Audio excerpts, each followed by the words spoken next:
बीते काफी समय से बंगाल तमाम गलत वजहों की वजह से चर्चा में रहा है। रेप से लेकर के तमाम चुनावी हिंसा और तमाम गतिविधियों में बंगाल का नाम बीते काफी दिनों से लगातार खराब हो रहा है। लेकिन अब आर्थिक मोर्चे पर भी बंगाल की स्थिति बेहद दुखद और निचले या यूं कहें कि सबसे रसातल में है। दरअसल इसका खुलासा हुआ है प्रधानमंत्री के आर्थिक सलाहकार परिषद यानी EAC-PM की एक रिसर्च रिपोर्ट में। दरअसल रिसर्च रिपोर्ट में इस बात का बड़ा दावा किया गया है कि बंगाल की आर्थिक स्थिति बेहद खराब होती जा रही है। इस रिसर्च रिपोर्ट के मुताबिक पिछले कई दशकों में अन्य राज्यों की तुलना में पश्चिम बंगाल की आर्थिक रूप से स्थिति और उसका प्रदर्शन लगातार गिरता जा रहा है। बीते काफी दिनों से अलग अलग तरीकों से चर्चा में रहे बंगाल के लिए ये एक दुखद खबर है। दरअसल EAC-PM के सदस्य संजीव सान्याल ने एक रिपोर्ट तैयार की है। इस रिपोर्ट के मुताबिक देश के पूर्वी हिस्से का विकास अभी चिंता का विषय सरकार के लिए बना हुआ है। उन्होंने अपनी रिपोर्ट में लिखा है कि भारतीय राज्यों का सापेक्षिक आर्थिक प्रदर्शन 1960-61 से 2023-24 शीर्षक वाली रिपोर्ट यह कहती है कि पश्चिम बंगाल को छोड़कर देश के तमाम तटवर्तीय राज्यों ने स्पष्ट रूप से अन्य राज्यों की तुलना में बेहतर प्रदर्शन किया है। हालांकि 2 दशकों में बिहार की सापेक्षिक आर्थिक रिपोर्ट स्थिर बनी हुई है यानी एज इट इज है, लेकिन अन्य राज्यों से अभी भी वो काफ़ी पीछे है। इसे विकास के पैमाने पर एक मुकाम हासिल करने के लिए बहुत तीव्र गति से आगे बढ़ने की ज़रूरत है।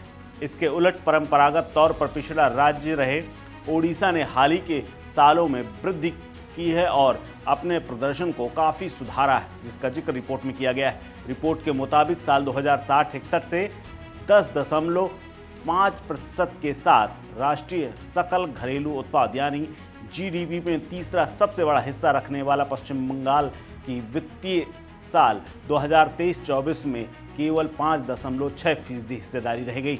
इस समूचे समय के दौरान यानी इस पूरे कालखंड के दौरान इसके आर्थिक प्रदर्शन में लगातार गिरावट देखी गई है और इस गिरावट की वजह से ये काफ़ी पीछे जा रहा है। इस रिसर्च पेपर के मुताबिक पश्चिम बंगाल की प्रति व्यक्ति आय 1960-61 में राष्ट्रीय स्तर पर 127.5% थी, लेकिन बाद में इसकी वृद्धि राष्ट्रीय रुझानों के साथ तालमेल बिठा पाने में नाकाम रही। इसका नतीजा ये निकला कि पश्चिम बंगाल की सापेक्षिक प्रति व्यक्ति आय 2023-24 में घटकर 83.7% रह गई। ये राजस्थान और उड़ीसा जैसे पिछड़े राज्यों से भी कम आंकी गई।